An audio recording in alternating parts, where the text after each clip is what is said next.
போட்டித் தேர்வாளர்களுக்கும் வருங்கால ஆசிரியர்களுக்கும் பள்ளி குழந்தைகளுக்கும் என்னுடைய முதற்கண் வணக்கத்தை தெரிவித்துக் கொள்கிறேன். இன்னைக்கு நம்ம வீடியோவில் என்ன பார்க்க இருக்கிறோம் அப்படின்னா, 6ஆம் வகுப்பு முதல் பருவம் வரலாற்று பகுதியில் முதல் பாடமாக உள்ள வரலாறு என்றால் என்ன, வாட் இஸ் ஹிஸ்டரி என்பதை பற்றி தான் முழுவதுமாக பார்க்க இருக்கிறோம். இந்த வீடியோ உங்களுக்கு பயனுள்ளதாக தான் இருக்கும். இந்த பாடத்தை நான் உங்களுக்கு எளிய முறையில் புரிந்து கொள்ள வைக்கிறேன். வீடியோ பிடித்திருந்தால் லைக் பண்ணுங்கள், ஷேர் பண்ணுங்கள், முக்கியமாக சப்ஸ்கிரைப் பண்ணி சப்போர்ட் பண்ணுங்கள். வாங்க வீடியோக்குள்ளே போகலாம். இந்த வரலாறு என்றால் என்ன, இந்த பாடத்தில் நம்ம இந்த வீடியோவில் என்னென்னலாம் பார்க்க போகிறோம் அப்படின்னா, ஒரு 4 விதமான தலைப்புகளை மட்டும்தான் பார்க்க போகிறோம். அதை பற்றி தான் இந்த வீடியோவில் நான் உங்களுக்கு டீட்டெயிலாக விளக்கம் சொல்ல போகிறேன். ஃபஸ்ட்டு என்னென்னா, வரலாறுனா என்ன. 2வது தலைப்பு வரலாற்றுக்கான காலங்கள் என்னென்ன. 3வது வரலாற்று காலங்களில் மக்கள் வாழ்ந்த விதம். 4வது இந்த பாடத்தில் அசோகரை பற்றின ஒரு குறிப்பு கொடுத்துருக்காங்க. அதை தான் 4வது ஹெட்டிங்காக எடுத்திருக்கேன். இந்த 4 தலைப்புகளை பற்றி தான் நான் உங்களுக்கு விளக்கமாக சொல்ல போகிறேன். வீடியோவை யாரும் ஸ்கிப் பண்ணிடாதீங்க, முழுவதுமாக பாருங்கள். டிஎன்பிஎஸ்சி டெட்டு படிக்கக்கூடியவங்களுக்கு நான் கடைசியில் முக்கியமான பாயிண்டெல்லாம் சொல்லுவேன். அது உங்களுக்கு யூஸ்ஃபுல்லாக இருக்கும். அதனால் வீடியோவை முழுவதுமாக பாருங்கள். வாங்க வீடியோக்குள்ளே போகலாம். வரலாறு என்றால் என்ன, வரலாறுனா என்ன, வரலாறு என்றால் என்ன, வாட் இஸ் ஹிஸ்ட்ரி. இந்த வீடியோ பார்க்குறவங்களுக்கு வரலாறுனா என்ன அப்படின்னு ஏதாவது ஐடியா இருந்துச்சு அப்படின்னா அதை கமெண்ட்டில் சொல்லுங்கள். வரலாறு அப்படிங்கிறது என்ன அப்படின்னா, நம்ம எப்படி போகி பண்டிகையை சொல்கிறோம், பழையன கழிதலும் புதியன புகுதலும், அதுதான் போகி அப்படிங்கிற மாதிரி வரலாறை எளிய முறையில் நம்ம சொல்லலாம். அது எப்படி சொல்லலாம் அப்படின்னா, நேற்றைய நிகழ்வு இன்றைய செய்தி, இன்றைய செய்தி நாளைய வரலாறு அப்படின்னு சொல்லுவாங்க. இன்னமும் உங்களுக்கு புரிகிற மாதிரி சொல்லலாம். என்னென்னா, இப்போ நம்ம நவீன காலத்தில் இருக்கிறோம். நவீன காலத்தில் எத்தனையோ கண்டுபிடிப்புகளாக இருக்கட்டும், நிறைய முறைகள் மாற்றப்பட்டிருக்கு. அப்படியே இருந்தாலும் பழைய காலத்தில் என்ன முறைகள் பின்பற்றிக்கிட்டு இருந்தாங்களோ, அவங்களுடைய பழக்க வழக்கங்கள் என்னவாக இருந்துச்சோ அதை தான் நம்ம இன்னமும் பின்பற்றிட்டு வரோம். வரலாறு அப்படின்னா, கடந்த காலத்து நடந்த நிகழ்வுகளை கால வரிசைப்படுத்தி சொல்கிறது தான் வரலாறு அப்படின்னு சொல்கிறாங்க. இந்த வரலாறு அப்படிங்கிற வார்த்தை கிரேக்க சொல்லான ஹிஸ்டோரியா அப்படிங்கிறதுலேருந்து வந்திருக்கு. இந்த வரலாறு அப்படிங்கிறது கிரேக்க சொல்லான ஹிஸ்டோரியாவிலேருந்து வந்திருக்கு. இந்த ஹிஸ்டோரியா அப்படிங்கிறதுக்கு என்ன அர்த்தம் அப்படின்னா, விசாரிப்பதன் மூலம் கற்றல். வரலாறு அப்படிங்கிறது ஒரு கதையோ கற்பனையோ கிடையாது. வரலாறு அப்படிங்கிறது ஒரு உண்மை சம்பவம் தான். அதுக்கான தகுந்த ஆதாரங்களினுடைய அடிப்படையில் நம்ம அதை தெரிஞ்சுக்கிறோம். அந்த ஆதாரங்களை எப்படி நம்ம தெரிஞ்சுக்கிறோம், ஒவ்வொரு இடங்கள்லையும் போய் விசாரிப்பதன் மூலமாக தான் தெரிஞ்சுக்கிட முடியும் வரலாறை பற்றின தகவல்களை. அதனால தான் வரலாற்றினுடைய பொருள் என்ன அப்படின்னா, விசாரிப்பதன் மூலம் கற்றல் என்பதாகும் அப்படின்னு சொல்லப்படுது. இது வரைக்கும் புரிஞ்சிருச்சுல. இப்போ நான் அடுத்த ஹெட்டிங்க்கு போகிறேன். வரலாற்றினுடைய காலங்கள். வரலாற்றினுடைய காலங்களை என்ன சொல்லலாம் அப்படின்னா, இந்த வரலாற்றினுடைய காலங்களை ஆண்டுகளினுடைய அடிப்படையில் தான் கணக்கிடப்படுது. இந்த வரலாற்று காலங்கள் எப்படி நம்ம கணிதத்தை கூட்டல் கழித்தல் பெருக்கல் வகுத்தல் அப்படின்னு சொல்லி கணக்கிடுறோமோ, அதே மாதிரி வரலாற்றினுடைய காலங்களை எப்படி கணக்கிடுறோம் அப்படின்னா, ஆண்டுகளின் அடிப்படையில் தான் கணக்கிடப்படுது. அந்த ஆண்டுகளையும் நம்ம எப்படி கணக்கிடுறோம், 2 விதமாக பிரிச்சிருக்கோம். கிமு கிபி அப்படின்னு சொல்லி பிரிச்சிருக்கோம். அது என்ன சார் கிமு கிபி அப்படின்னா, கிமு அப்படிங்கிறது கிறிஸ்து பிறப்பதற்கு முன்பு, கிபி அப்படிங்கிறது கிறிஸ்து பிறந்ததற்கு பின்பு அப்படின்னு சொல்லப்படுது. இப்போ இது வரைக்கும் புரிஞ்சிச்சு. வரலாற்று காலம் ஆண்டுகளை கணக்கிடப்படுது. கிமு கிபின்னு சொல்கிறோம். கிமுனா கிறிஸ்து பிறப்பதற்கு முன்பு, கிபினா கிறிஸ்து பிறந்ததற்கு பின்பு அப்படின்னு சொல்கிறோம். அது மட்டும் இல்லாமல் இந்த வரலாற்றினுடைய காலங்களை 3 விதமாக வகைப்படுத்துகிறோம். பண்டைய காலம், ஏன்ஷியன்ட் பீரியட், இடைக்காலம், மிடிவல் பீரியட், நவீன காலம், மாடர்ன் பீரியட் அப்படின்னு சொல்லி பிரிக்கிறோம். ஆனால் ஒரு சில இடங்களில் ஒரு சில வரலாற்று ஆசிரியர்கள் எப்படி பிரிச்சிருக்காங்க அப்படின்னா, 1950க்கு அப்புறம், சுதந்திரம் அடைஞ்சதுக்கு அப்புறம் கான்டெம்பரரி இந்தியான்னு சொல்லுவாங்க. கான்டெம்பரரி பீரியட், தற்காலம் அப்படின்னு சொல்லுவாங்க. சுதந்திரத்துக்கு முன்னாடி வரைக்கும் நவீன காலம்னு சொல்லிட்டு, சுதந்திரத்துக்கு அப்புறம் வர்றதை கான்டெம்பரரி பீரியட் அப்படின்னு சொல்லுவாங்க. ஆனால் மொத்தமே 3 தான். வரலாற்றினுடைய பொதுவான காலம் 3 தான். பண்டைய காலம், இடைக்காலம், நவீன காலம் தான். இது புரிஞ்சிருச்சுல. இதுக்கப்புறம் இந்த பண்டைய காலத்தையும் 2 விதமாக பிரித்து, அந்த 2 விதங்கள்லையும் 3 வகைகள் இருக்குது. அது என்ன 2 விதங்கள் அப்படின்னா, கற்காலமும் உலோக காலமும். ஏன் இப்படி பிரிச்சிருக்காங்க அப்படின்னா, பண்டைய காலத்தில் அந்த கற்களால் ஆன கருவிகளை தான் மனுஷன் பயன்படுத்தியிருக்காங்க. அதற்கு அப்புறம்தான் நாளடைவில் படிப்படியாக நாகரீகம் அப்படிங்கிற ஒரு விஷயம் வளர வளரதான் உலோகத்தால் ஆன பொருட்களை வந்து பயன்படுத்த ஆரம்பிக்கிறாங்க மனிதர்கள். இந்த கற்காலத்தை வந்து 3 விதமாக சொல்கிறாங்க. அது என்னென்னா பழைய கற்காலம், புதிய கற்காலம், இடைக்கற்காலம் அப்படின்னு சொல்லி 3 விதமாக சொல்கிறாங்க. அதே மாதிரி உலோக காலத்தை வந்து செம்பு காலம், வெண்கல காலம், இரும்பு காலம் அப்படின்னு சொல்லி உலோக காலங்களையும் சொல்கிறாங்க. சரி, இதெல்லாம் நம்ம முழுமையாக தெரிஞ்சுக்குவோம். அடுத்தடுத்து வர வகுப்புகளில் இதை பற்றின விவரங்களை முழுமையாக நம்ம தெரிஞ்சுக்கிடலாம்.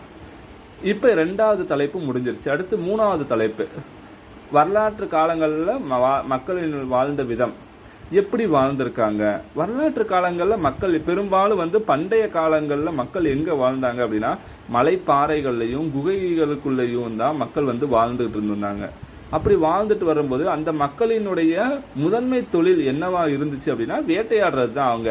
ஏன்னா அந்த காலத்தில் ஒரு தொழிற்சாலையோ ஒரு கல்வி நிறுவனமோ அந்த மாதிரிலாம் எதுவுமே கிடையாது. அந்த பண்டைய காலத்தில் மனுஷன் அறிவு அப்படிங்கிற ஒரு விஷயத்தை தெரிஞ்சுக்கிறதுக்கு முன்னாடி வரைக்குமே, எதுனா நாகரிகம் அப்படிங்கிற ஒரு விஷயம் வளர்ச்சி அடைகிறதுக்கு முன்னாடி வரைக்குமே அவன் வந்து ஒரு ஆதி மனுஷனாக தான் தெரிஞ்சிட்டு இருந்தான். காடுகளில் வந்து நம்ம அதுக்கு முன்னாடி வந்து பல மில்லியன் ஆண்டுகளுக்கு முன்பாகவே மக்கள் வந்து நாடோடி வாழ்க்கை தான் வாழ்ந்திருக்காங்க. நாடோடி வாழ்க்கை அப்படின்னா என்ன அப்படின்னா, ஒரு இடத்துல பர்மனண்ட்டாக தங்க மாட்டாங்க, ஒரு இடத்துல வந்து இன்னொரு இடத்துக்கு இடம்பெயர்ந்துக்கிட்டே இருப்பாங்க. அதுதான் நாடோடி வாழ்க்கை அப்படின்னு சொல்லுவாங்க. அந்த நாடோடி வாழ்க்கையிலையும் என்ன சொல்ல வராங்க அப்படின்னா, குகையில் வாழ்கிறாங்க, தங்களுடைய உணவு சேகரிக்கணும்ல, தங்களுக்குன்னு சாப்பாடு வேணும். அப்போ அதுக்கு என்ன பண்ணுறாங்க அப்படின்னா வேட்டையாடுறாங்க. வேட்டையாடி தங்கள் உணவை வந்து விலங்குகளை கொன்று அந்த உணவை வந்து சாப்பிட்றாங்க. இதுதான் அவங்களுடைய அன்றாட வாழ்க்கையில் நடந்துட்டு இருக்கு. ஆனால் உணவை சாப்பிட்றது வந்து நெருப்பு அப்படிங்கிற ஒரு விஷயம் கண்டுபிடிக்கிறதுக்கு முன்னாடி வரைக்கும் வந்து அவங்க என்ன பண்ணுறாங்கன்னா பச்சையாக தான் சாப்பிட்டுட்டு வராங்க. எப்போ நெருப்பு அப்படிங்கிற ஒன்றை கண்டுபிடிச்சதுக்கப்புறம் அந்த நெருப்பில் வேக வச்சு சாப்பிட்றாங்களோ அந்த சுவை பிடிச்சதுக்கப்புறம் என்ன செய்கிறாங்க, நெருப்பை உருவாக்கி அதுலேருந்து தான் சாப்பிட்றாங்க. இதை வந்து நம்ம அடுத்த பாடத்தில் படிப்போம். நெருப்பு எப்படி உருவாச்சு, சக்கரம் அப்படிங்கிறது வந்து எப்படி கண்டுபிடிச்சாங்க அப்படிங்கிறதெல்லாம் தொடர்ச்சி அதுக்கடுத்து வர்ற வகுப்புகளை வந்து பார்ப்போம். ஏன்னா இதில் வந்து என்ன சொல்ல வராங்க, குகையில் வாழ்கிறாங்க, ஏன்னா வேட்டையாடுறது தான் இவங்களுடைய முதன்மை தொழிலாக இருக்குது. அது மட்டும் இல்லாமல் இவங்க இருக்காங்கல்ல, இவங்க எல்லாருமே வேட்டைக்கு போயிடுவாங்களாம் அப்படின்னு கேட்டால் எல்லாருமே வேட்டைக்கு போக மாட்டாங்க. வேட்டைக்கு போக முடியாமல் சிலர் இருப்பாங்க. அவங்க என்ன செய்வாங்க, குகையில் இருப்பாங்க. அவங்களுக்கு இந்த வேட்டைக்கு போனவங்க என்ன பண்ணுவாங்கன்னா அங்கே என்ன நிகழ்வு நடந்துச்சு அப்படிங்கிறத வந்து அவங்களுக்கு தெரியப்படுத்தணும். அப்படிங்கிறதுக்காண்டி அவங்களுக்கு தெரியப்படுத்தின அந்த குகை சுவர்கள்லையும் பாறைகளில் இருக்கக்கூடியதுலையும் வந்து ஓவியங்களை வரைஞ்சி அதன் மூலமாக வந்து இங்கே இந்த விலங்குகளை வேட்டையாட போகும்போது இப்படிலாம் நடந்துச்சு அப்படின்னு சொல்லி விளக்கம் சொல்லுவாங்க.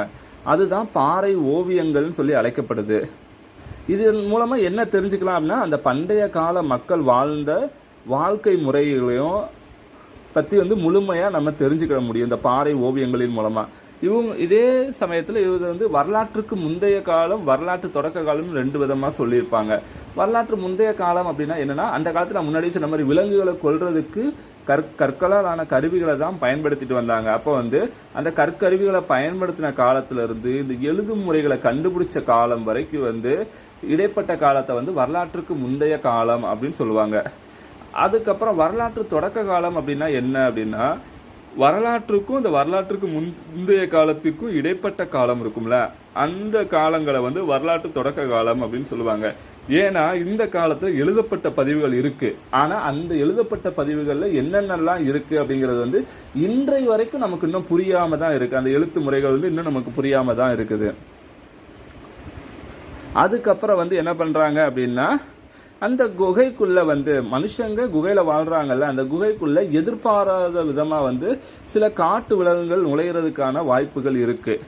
ஆனா அது வர்றதுக்கான அறிகுறி வந்து அங்க இருக்கக்கூடிய மனுஷங்களுக்கு தெரியாது. ஆனா அவங்களோட இருக்கக்கூடிய அந்த நாய்கள் வந்து என்ன செய்யறாங்க அப்படின்னா, தங்களுடைய மோப்ப சக்தியின் மூலமா வந்து மிருகங்கள் வர்றதை தெரிஞ்சுக்கிறாங்க. மிருகங்கள் வர்றதை தெரிஞ்சுக்கிட்டு அந்த மிருகங்களை பார்த்து குறைக்கிறாங்க. இதை பார்த்த மனுஷன் என்ன பண்றான் அப்படின்னா, அப்ப இந்த விலங்குகள் வர்றதை வந்து இந்த நாய்க்கு தெரியுது. அப்ப என்ன பண்ணுவோம், இந்த நாயை வந்து நம்ம பழக்கி நம்ம கூடயே வச்சுக்கிடுவோம் அப்படின்னு சொல்லி யோசிக்கிறாங்க. அப்படி வந்து யோசிச்சுதான் நாயை வந்து தங்களோட பழக்கி வச்சுக்கிட்டு விலங்குகளை வேட்டையாட போகும்போதும் குகைக்கு காவலுக்கும் இந்த நாய்களை வந்து பழக்கி பாதுகாப்புக்கு வச்சுக்கிறாங்க. மனுஷன் பழக்கிய முதல் விலங்கு அப்படின்னா நாய் தான் சொல்லுவாங்க. இந்த 3வது ஹெட்டிங் முடிஞ்சிருச்சு. 4வது ஹெட்டிங் அசோகரை பற்றின ஒரு சின்ன குறிப்பு. அசோகர் அப்படின்னாலே உங்களுக்கு ஞாபகம் வர்றது யாருன்னா, நம்ம சாலைகளில் மரங்களை நட்டினாரு அப்படின்னு சொல்லி தான் எல்லாத்துக்குமே அசோகர் அப்படின்னாலே ஞாபகத்துக்கு வரக்கூடியது. ரோட்டில் மரத்தை நட்டினாரு அப்படிங்கிறது தான் ஞாபகத்துக்கு வரும். அதே மாதிரி அசோகர் அப்படிங்கிறது ஒரு சாதாரண மனுஷன் கிடையாது, மிகப்பெரிய பேரரசர். மௌரிய பேரரசர்களே மிகச்சிறந்த அரசர் அப்படின்னா அசோகரை சொல்லலாம். இவர் என்ன பண்ணியிருக்காரு அப்படின்னா, பண்டைய இந்திய அரசர்களே மிக பெரும் அரசர்னாலும் அசோகர் தான். இவர் என்ன பண்றாரு, கலிங்க போர் அப்படிங்கிற ஒரு போர்ல வந்து வெற்றி பெறாரு. அந்த வெற்றி பெற்று அந்த போர்ல வந்து என்ன பண்றாங்கன்னா, நிறைய மக்கள் வந்து கொல்லப்படுறாங்க. அப்ப என்ன பண்றாரு, இனிமே போரே வேண்டாம், இனிமே போர் தொடுப்பதை கைவிட்டுட்டு அகிம்சை வழியில இருப்போம் அப்படின்னு சொல்லி புத்த சமயத்தை வந்து தழுவுறாரு. அதனாலதான் சொல்லுவாங்க, வெற்றிக்கு பின் போரை துறந்த முதல் அரசர் அப்படின்னா அசோகர். அவர் ஒன்றும் தோத்துட்டு போய் போரே வேண்டாம் அப்படின்ட்டு போகல, ஜெயிச்சுட்டாரு. ஜெயிச்சுட்டு அந்த மக்கள்லாம் இறந்ததை பார்த்து வருத்தப்பட்டுட்டு போரே இனிமே வேண்டாம், அகிம்சை முறையில் இருப்போம், அதனால புத்த சமயத்தை தழுவுறாரு. இவருடைய காலத்தில் என்ன செய்யுது, நாடு முழுவதும் புத்த சமயம் வந்து பரவுது. புத்த சமயம் பரவுவதன் மூலமா வந்து இவர் என்ன சாதனைகள்லாம் பண்ணியிருக்காரு அப்படின்னா, விலங்குகளுக்கும் எப்படி மனுஷங்களுக்கு இப்போ தனியாக மருத்துவமனை இருக்கோ அதே மாதிரி மிருகங்களுக்கும் தனியாக மருத்துவமனை இருக்குல்ல, வெட்டினரி ஹாஸ்பிட்டல் அப்படின்லாம் சொல்லுவாங்க. அந்த ஹாஸ்பிட்டல் உருவாகிறதுக்கு முதல் காரணமே வந்து யாருன்னா அசோகர் தான். அவர் தான் விலங்குகளுக்கும் தனியே மருத்துவமனை முதலாக உருவாக்கி தரணும் அப்படின்னு சொல்லி உருவாக்கியவர் தான் அசோகர். இவர் என்ன பண்ணுறாரு அப்படின்னா, நம்மளுடைய தேசிய கொடி இருக்குது பார்த்தீங்களா, தேசிய கொடியில் என்ன இருக்குது, 3 வண்ணங்கள் இருக்கும், நடுவில் ஒரு அசோக சக்கரம் இருக்கும். அந்த அசோக சக்கரத்தில் இருக்கக்கூடிய ஆரக்கால்கள் 24 இருக்கும்.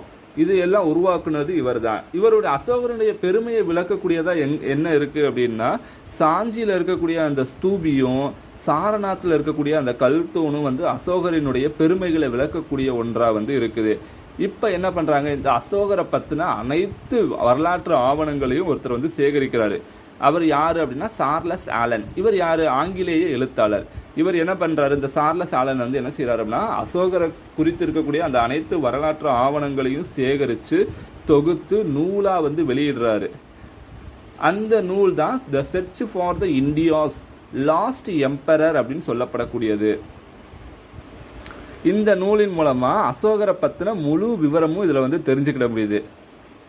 ஏன்னா இப்போ 4வது தலைப்பு முடிஞ்சிருச்சு. இப்போ வந்து நான் ஃபஸ்ட்லேருந்து கடைசி வரைக்கும் முக்கியமான பாயிண்ட்டை மட்டும் ரீகால் பண்ணுறேன், அதை புரிஞ்சு வச்சுக்கோங்க. இந்த டிஎன்பிஎஸ்சி டிஆர்பி படிக்கக்கூடியவங்களுக்கு இது ஒரு வரி வினாவாக கூட நீங்கள் பயன்படுத்திக்கலாம். இதை மட்டும் நல்லா கவனிச்சுக்கோங்க. ஃபஸ்ட்டு பாயிண்ட் வந்து வரலாறு என்பது வந்து கடந்த கால நிகழ்வுகளினுடைய கால வரிசை பதிவு என்பதாகும். செகண்ட் பாயிண்ட் வந்து வரலாறு என்ற சொல் கிரேக்க சொல்லான ஹிஸ்டோரியா என்பதிலிருந்து பெறப்பட்டதாகும். 3வது பாயிண்ட், இதன் பொருள் விசாரிப்பதன் மூலம் கற்றல் என்பதாகும். 4வது பாயிண்ட், வரலாற்றின் காலங்கள் ஆண்டுகளில் கணக்கிடப்படுகிறது. 5வது பாயிண்ட், இது கிமு மற்றும் கிபி எனவும் கிறிஸ்து பிறப்பதற்கு முன்பு கிறிஸ்து பிறந்ததற்கு பின்பு என பிரிக்கப்படுகிறது. 6வது பாயிண்ட், வரலாற்றினுடைய காலங்களை 3 விதங்களாக வகைப்படுத்துகிறோம். பண்டைய காலம், இடைக்காலம், நவீன காலம் என்பதாகும். 7வது பாயிண்ட், பண்டைய காலத்தை 2 விதமாக வகைப்படுத்துகிறோம். கற்காலம், உலோக காலம் என்பதாகும். 8வது பாயிண்ட், கற்காலத்தை 3 பிரிவுகளாக பிரிக்கின்றோம். பழைய கற்காலம், இடைக்கற்காலம், புதிய கற்காலம் என்பதாகும். 9வது பாயிண்ட், உலோக காலத்தையும் 3 விதமாக பிரிக்கின்றோம். அவை செம்பு காலம், வெண்கல காலம், இரும்பு காலம் என்பதாகும். 10வது பாயிண்ட், வரலாற்றுக்கு முந்தைய காலம் என்பது கற்கருவிகளை பயன்படுத்தியதற்கும் எழுதும் முறைகளை கண்டுபிடித்ததற்கும் இடைப்பட்ட காலம் வரலாற்றுக்கு முந்தைய காலம் என்பதாகும். 11வது பாயிண்ட், வரலாற்று தொடக்க காலம் என்பது வரலாற்றுக்கு தொடக்க வரலாற்றுக்கு முந்தைய காலத்திற்கும் இடைப்பட்ட காலம் வரலாற்று தொடக்க காலம் என்பதாகும். 12வது பாயிண்ட், இந்த காலத்தில் எழுதப்பட்ட பதிவுகள் உள்ளன, ஆனால் அவற்றின் அர்த்தம் இன்றும் நமக்கு புரியவில்லை. அதுக்கப்புறம் வந்து 13வது பாயிண்ட், பண்டைய கால மனிதர்கள் பெரும்பாலும் குகைகளிலே வாழ்ந்து வந்தனர். 14வது பாயிண்ட், பண்டைய மக்கள் குகைகளில் வாழ்ந்தபோது பாறைகளில் ஓவியங்கள் வரைந்தனர். இந்த ஓவியங்கள் பாறை ஓவியங்கள் என்று அழைக்கப்படுகின்றன. 15வது பாயிண்ட் பண்டைய காலத்தில், வரலாற்றுக்கு முந்தைய காலத்தில் மக்கள் பயன்படுத்திய கற்கருவிகளை வைத்து அவர்கள் வாழ்ந்த காலத்தையும் அவர்களின் வாழ்க்கை நிகழ்வுகளையும் நாம் புரிந்து கொள்ள உதவுகின்றது. 17வது பாயிண்ட் பண்டைய மனிதர்கள் எப்படி வேட்டையாடினார்கள் என்பதை மலைப்பாறைகளிலும் குகை சுவர்களிலும் வரையப்பட்டுள்ள பாறை ஓவியங்களிலிருந்து நாம் தெரிந்து கொள்ளலாம். 18வது பாயிண்ட் பண்டைய இந்திய அரசர்களில் பெரும்புகழ் பெற்ற அரசர் அசோகர். 19வது பாயிண்ட் வெற்றிக்கு பின் போரை துறந்த முதல் அரசர் அசோகர். அசோகர் கலிங்க போருக்கு பின் போர் தொடுப்பதை கைவிட்டார். 20வது பாயிண்ட் விலங்குகளுக்கும் முதலாக தனியே மருத்துவமனையை அசோகர் அமைத்து தந்தார். 21வது அசோகரினுடைய காலத்தில் நாடு முழுவதும் புத்த சமயம் பரப்பப்பட்டது. அசோகர் புத்த சமயத்தை தழுவி அமைதி மற்றும் அறம் ஆகியவற்றை பின்பற்றினார். 22வது பாயிண்ட் அசோகர் குறித்த அனைத்து வரலாற்று ஆவணங்களையும் சேகரித்து தொகுத்து சார்லஸ் ஆலன் என்ற ஆங்கிலேய எழுத்தாளர் the church for the India's last emperor என்ற புத்தகத்தை எழுதியுள்ளார். வீடியோ முடிந்தது. வீடியோ பிடித்திருந்தால் லைக் பண்ணுங்க, ஷேர் பண்ணுங்க, முக்கியமாக சப்ஸ்கிரைப் பண்ணி சப்போர்ட் பண்ணுங்க. 6ஆம் வகுப்பு படிக்கக்கூடிய உங்கள் குழந்தைங்களுக்கு இந்த வீடியோவை ஷேர் பண்ணுங்க. அதே போல் டிஎன்பிஎஸ்சி படிக்கக்கூடிய உங்கள் நண்பர்களுக்கும் இந்த வீடியோவை ஷேர் பண்ணுங்க. நன்றி, வணக்கம், வாழ்க வளமுடன்.